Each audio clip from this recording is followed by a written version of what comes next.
নমস্কাৰ প্ৰিয় শ্ৰোতাসকল সকলোলৈ স্বাগতম জনাই আৰম্ভ কৰিবলৈ লৈছোঁ ৰঞ্জু হাজৰিকাৰ উপন্যাস প্ৰত্যুষৰ প্ৰতীক্ষাৰ দ্বাদশ খণ্ড। কিকুচি আগবাঢ়িল গুহা অভিমুখে। ৰীতাৰ মনটো কৰোণাৰে ভৰি পৰিল। এনে এজন নিৰ্ভৰযোগ্য সৎ সংগী এই জগতত বোধহয় দ্বিতীয় এজন নাই। সি বৰ অসভ্য হ'লেও দয়া মায়া প্ৰেম তাৰ অন্তৰতো আছে। ৰীতাই কিকুচিক ভাল নাপায়, পুতৌহে কৰে। এই কথাটো সি নাজানে। সি জানে যে তাৰ প্ৰথম প্ৰেমৰ উপহাৰৰ ফলটো ৰীতাই গ্ৰহণ কৰিছে। এতেকে তাৰ হৃদয়ত ৰীতাই স্থান পাইছে। কপটতা কৃত্ৰিমতা এইবোৰতো সি বুজি নাপায়। সভ্য জগতৰ মানুহবোৰেহে কৃত্ৰিমতা কপটতা নহ'লে চলিব নোৱাৰে। এই কথা সি কেনেকৈ বুজিব? কথাবোৰ ভবাৰ লগে লগে ৰীতাৰ নিজকে দোষী যেন লাগিল।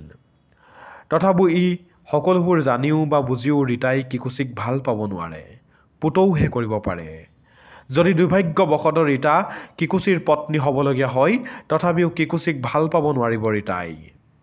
সদায় পুতৌৰ পাত্ৰ হৈয়ে থাকিব কিকুচিয়ে। গুহাটোৰ সন্মুখত ৰীতাক কান্ধৰ পৰা নমাই দি কিকুচিয়ে হাঁহি এটা মাৰিলে। ৰীতাই সেই ঠাইতে বহি এটা স্বস্তিৰ নিশ্বাস এৰিলে।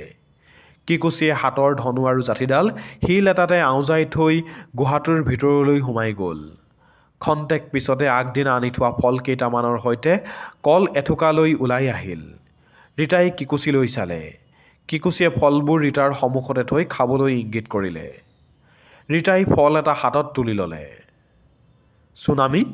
ৰীতাই উচ্চাৰণ কৰিলে। কিকুচিয়ে প্ৰশ্নবোধক দৃষ্টিৰে ৰীতালৈ চালে। ৰীতাই ইংগিতেৰে চুনামীৰ বিষয়ে প্ৰশ্ন কৰিলে। কিকুচিয়ে কল এটাৰ বাকলি গুচাই ৰীতাৰ সন্মুখত গুজি দি জোৰেৰে হেঁচি ধৰিলে। ৰীতাৰ খং উঠিল। খঙতে কিকুচিক জোৰেৰে ঠেলা এটা মাৰি দিলে। কিকুচি মাটিত চিত হৈ পৰি জোৰেৰে হাঁহিবলৈ ধৰিলে। বৰ জঘন্য। ৰীতাই খঙতে ভুৰভুৰালে। কিকুচি উঠি ৰীতাৰ সন্মুখত এইবাৰ আঁঠুকাঢ়ি বহি আকাৰ ইংগিতেৰে বুজাবলৈ চেষ্টা কৰিলে যে এই ঠাইৰ পৰা শীঘ্ৰেই আঁতৰা উচিত, নহ'লে বিপদ আছে। সিহঁতক হাপাতেবিলাকে গোটেই দ্বীপতে তন্নকৈ বিচাৰিব। কেনেবাকৈ পালে জীয়াই পুৰি মাৰিব। তদুপৰি সি চুনামীৰ ডিঙি চেপি হত্যা কৰি থৈ আহিছে। চুনামীক হত্যা কৰাৰ কথা সি বুজোৱাৰ লগে লগে ৰীতা উচপ খাই উঠিল। চুনামীক হত্যা কৰাৰ ফল কিমান ভয়াৱহ হ'ব পাৰে ৰীতাই মনতে ভাবিলে। চুনামী হাপাতে দলৰ প্ৰধান কৰোম্বাৰ সন্তান। এইবাৰ হাপাতেবিলাকে কিকুচি আৰু ৰীতাক পালে ৰক্ষা নাই। হয়তো এক বিভৎস শাস্তিৰ মাজেৰে মৃত্যুবৰণ কৰিব লাগিব। তেতিয়াও কিকুচিয়ে ৰীতাক অংগী ভংগীৰে কিবা বুজাই আছিল। ৰীতাই মন নকৰিলে। এক ভয়ানক চিন্তাই ৰীতাৰ মন আচ্ছন্ন কৰি পেলালে। তদুপৰি চুনামীক এনেদৰে কিকুচিয়ে হত্যা কৰাত ৰীতাৰ ভীষণ দুখ লাগিল। চুনামীয়ে কিকুচিক মনে প্ৰাণে ভাল পাইছিল। তাইৰ প্ৰেমত কলুষতা নাছিল। কিকুচিৰ বাহিৰে বোধহয় তাই আন কাৰো কথা চিন্তা কৰিব পৰা নাছিল। কিন্তু ৰীতাৰ উপস্থিতিয়ে তাইৰ জীৱনৰ আঁত ঘূৰালে। সেয়ে তাই ৰীতাক সহজভাৱে ল'ব পৰা নাছিল। তাইৰ প্ৰেমত প্ৰতিদ্বন্দ্বী বুলিয়েই ভাবিছিল ৰীতাক। অৱশেষত তাই ভাল পোৱাৰ মূল্য মৃত্যুৰ দ্বাৰাই দিব লগা হ'ল। ৰীতা বহাৰ পৰা উঠি ধীৰে তললৈ নামি গ'ল। ৰীতা! কিকুচিয়ে পিছৰ পৰা চিঞৰি উঠিল। ৰীতাই উভতি নাচালে। কিকুচি লৰি গ'ল ৰীতাৰ ওচৰলৈ আৰু সন্মুখত থিয় হৈ সি হাত দুখন মেলি দি ইংগিতেৰে সুধিলে যে তাই কলৈ যাব খুজিছে। মূৰ্খ! ৰীতাই খঙতে ক'লে আৰু তাক বুজালে যে তাই নিজৰাত গা ধুই আহিব। এতেকে সি যাব নালাগে। সি যদি যায় তেন্তে তাই গা নুধুৱে। কিন্তু কিকুচিয়ে নামানিলে। সিও ৰীতাৰ লগত গৈ গা ধুব। ৰীতাই খঙতে তাৰ মুখলৈ মাটি এমুঠি লৈ মাৰি পঠিয়ালে। সি লগে লগে কোজা হৈ যোৱাত মাটিমুঠি তাৰ মুখত নালাগিল। খন্তেক সি কিবা এটা চিন্তা কৰি গুহাটোলৈ ঘূৰি আহিল আৰু ৰীতা নিজৰাটোৰ ফালে অগ্ৰসৰ হ'ল। কোকা দ্বীপটোলৈ যোৱাৰ কথা কিকুচিয়ে ৰীতাক বাৰে বুজালে। আজিৰ ভিতৰতে গুহাটো এৰা উচিত। কাৰণ হাপাতে দলৰ লোকে সিহঁতক বিচাৰি গোটেইখন চলাথ কৰিছে। এই গুহাটোলৈকো সিহঁতে বিচাৰি আহিব পাৰে।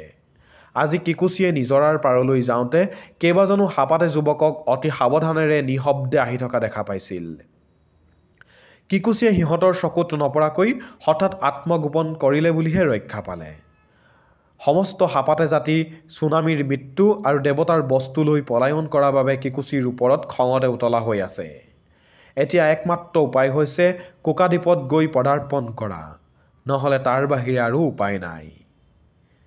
কিন্তু কোকাদ্বীপলৈ গ'লে আৰায়ুই দেৱতাৰ আশীৰ্বাদ লোৱা যে নহ'ব, আৰু আৰায়ুইৰ আশীৰ্বাদ নল'লে মোক কেনেকৈ গ্ৰহণ কৰিবা?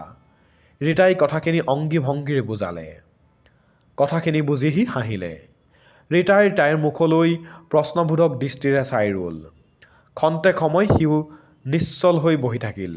তাৰ পিছত হঠাৎ সি তাৰ ভাষাতে কিবা কিবি ক'লে। ৰীতাই একোকে নুবুজিলে। এইবাৰ সি অংগী ভংগীৰে বুজাবলৈ আৰম্ভ কৰিলে। তাৰ এই দ্বীপটোত থকা এক মুহূৰ্তও ইচ্ছা নাই।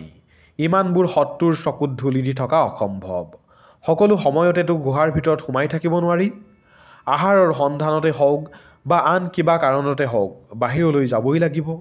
হাপাতে জাতিৰ উপৰিও হুৰেনা, মুস্কিয়া আদি জাতিবোৰতো আছেই।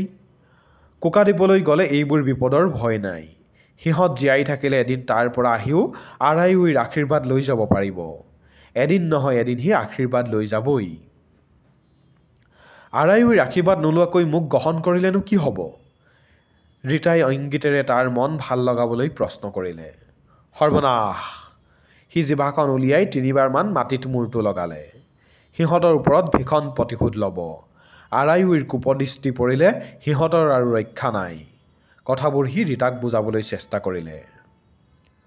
ৰীতা এইবাৰ সম্পূৰ্ণ নিশ্চিন্ত হ'ল যে কিকুচি আৰায়ুৰ ওচৰলৈ নোযোৱা পৰ্যন্ত তাইক গ্ৰহণ নকৰে, আৰু এই বিষয়ত তাই এতিয়া নিৰ্ভয়ে থাকিব পাৰে। কিকুচি কোকাদ্বীপলৈ যোৱাৰ পিছত আৰায়ুইৰ আশীৰ্বাদ ল'বলৈ পুনৰ যে এই দ্বীপলৈ আহিব পাৰিব, সেই আশা মিছা। তাৰ মানে ৰীতাক কোনো কালেই কিকুচিয়ে গ্ৰহণ কৰিব নোৱাৰিব, আৰু তাৰ ফলস্বৰূপে ৰীতা এদিনৰ পিছতে হওক বা 5 বছৰৰ পিছতে হওক সভ্য জগতৰ আইভানৰ ওচৰলৈ ঘূৰি যোৱাৰ সুবিধা পাবই। ৰীতাই মনে মনে ভগৱানক ধন্যবাদ জনালে। কিকুচি থিয় হ'ল।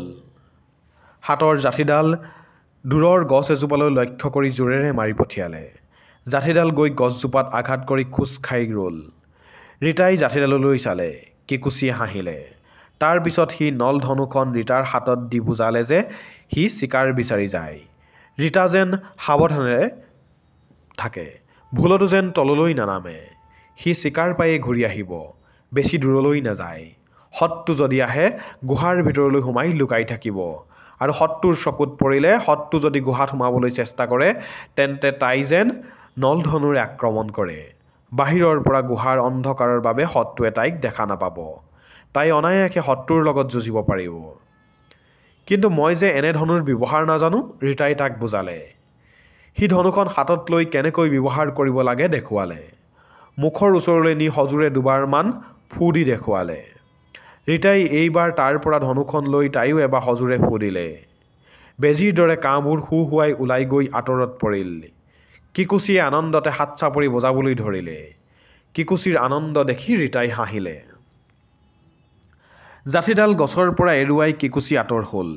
ৰীতাই হাতত ধনুখন লৈ গুহাৰ ভিতৰলৈ সোমাই গৈ তাত অলপ সময় বহি খন্তেক কিবা চিন্তা কৰিলে। গুহাটোৰ ভিতৰ ফালে 10 হাতমান দীঘল। মূৰৰ ওপৰৰ এচলীয়া শিলটো যিফালে নামি গৈছে সেইফালে পোন হৈ বহিব নোৱাৰি। দুকাষে যি ঠাইত শিলবোৰ বেৰৰ দৰে আছে তাৰ মাজে মাজে থকা ফাঁকবোৰ ৰীতাই সৰু সৰু শিল গুজি সেইবোৰ যথাসম্ভৱ বন্ধ কৰিছে। মাথোন সন্মুখৰ দুৱাৰৰ ফাঁককণেই আছে। সেই পথেৰেই পোহৰ আৰু বতাহৰ গতিবিধি। মজিয়াৰ ক'ৰবাত শিল আৰু ক'ৰবাত মাটি যদিও বেছি অসমান নহয়। ৰীতা বেছি সময় গুহাটোৰ ভিতৰত সোমাই নাথাকিল। অলপ সময়ৰ পিছতে হাতত কেইটামান ফল লৈ ওলাই আহি এটা শিলৰ ওপৰত বহি একান্ত মনে এটাৰ পিছত এটাকৈ ফলবোৰ খাবলৈ ধৰিলে। শেষ ফলটোৰ আধাখিনি খাই আধাখিনি তললৈ দলিয়াই দি শিলটোৰ ওপৰত থিয় হৈ এবাৰ চাৰিওফালে চালে। তাৰ পিছত দেহৰ কঁকালত লজ্জা নিবাৰণৰ বাবে বান্ধি ৰখা গছৰ বাকলিৰ বসনবোৰ শিলটোৰ পৰা তললৈ দলিয়াই ৰীতা শিলটোৰ ওপৰলৈ মুখ কৰি শুই পৰিল। কিকুচি নথকা সময়খিনি ৰীতা প্ৰায় সম্পূৰ্ণ নগ্ন হৈ থাকে। পৃথিৱীৰ মানুহৰ দেহত কাপোৰৰ আৱশ্যক হয় নিশ্চয় আনৰ বাবেই। নগ্ন হৈ থাকিলে নিজৰ কাৰো লাজ নালাগে। আনে দেখিলেহে লাজ। য'ত মানুহেই নাই তাত লাজ বোলা শব্দই নাই। তাত লজ্জা নিবাৰণৰ কাৰণে কাপোৰৰো আৱশ্যক নাই। যাৰ জহৰ পৰা দেহক ৰক্ষা কৰিবলৈহে বস্ত্ৰৰ প্ৰয়োজন হয়। চকু দুটা মুদি দিয়াৰ লগে লগে ৰীতাৰ সমস্ত পুৰণি স্মৃতি মুহূৰ্তৰ ভিতৰতে ফ্লাছ বাল্বৰ দৰে বুকুৰ ভিতৰলৈ জ্বলি উঠিল। আকৌ আইভান, সেই মৰমৰ নিজৰ ঘৰখন, ভাই ভনী, পিতৃ মাতৃ, সেই সভ্য জগতখন। অজানিতে ৰীতাৰ দুচকু লোটকেৰে ভৰি পৰিল। টুকুৰা টুকুৰ ফ্লেশ্ববেকবোৰ ইতিমধ্যে ৰীতাৰ চকুৰ সন্মুখত লুকাচুৰি খেলা আৰম্ভ কৰি দিছে। সোঁ হাতখন চকুৰ আগলৈ আনি ৰীতাই অনামিকা আঙুলিত থকা বহুমূলীয়া পাথৰ লগোৱা সোণৰ আঙুঠিটো চালে। আইভানে পিন্ধাইছিল এদিন। সজীৱ হৈ আছে আইভানৰ স্মৃতি ৰীতাৰ মনত, সজীৱ হৈ থাকিব চিৰকাল।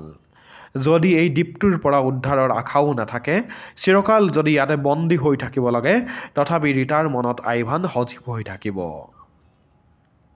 কিন্তু ভগৱান ইমান নিৰ্দয় নহয়। ৰীতাই এদিন এই দ্বীপৰ পৰা মুক্তি পাবই। ৰীতা এদিন আইভানৰ ওচৰলৈ ঘূৰি যাবই। এই দ্বীপত যদি আইভানো থাকিলহেঁতেন, অকল ৰীতা আৰু আইভান, এই বিশাল দ্বীপটো, সেয়া কি যে সুখৰ হ'লহেঁতেন, স্বৰ্গতকৈও সুখৰ। কিন্তু কল্পনা সদায়েই কল্পনা।